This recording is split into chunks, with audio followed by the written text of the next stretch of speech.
ভাই আমাকে আর কিক দিও না, আমি তোমাদের সাথে আর গেম প্লে করতে চাই না। তবে আমাকে 2 থেকে 3টা মিনিট দাও, আমি কিছু কথা বলে যেতে চাই। তোমরা আজকে কাকে নুব বলছো? আমাকে?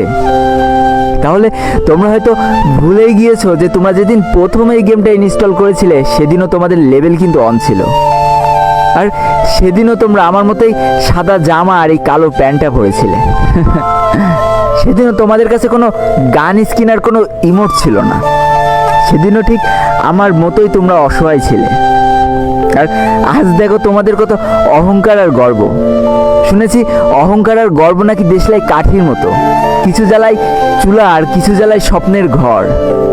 মাঝখানে তফাৎটা কি জানো? খালি এই দেশলাই কাঠি ব্যবহারকারীর।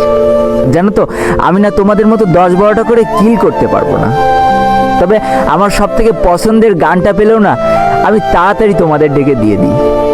তুমি যখন নকডাউন হয়ে যাও আর তোমার বাকি টিমমেটগুলো যখন কিল নেওয়ায় ব্যস্ত না, আমি ঠিকই তোমাকে তখন হিল দিতে চলে যাই। কারণ আমি তো নুব।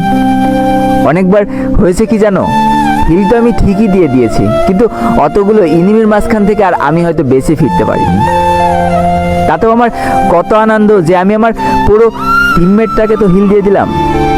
সে তো বেঁচে আছে, সে একাই খেলে দেবে।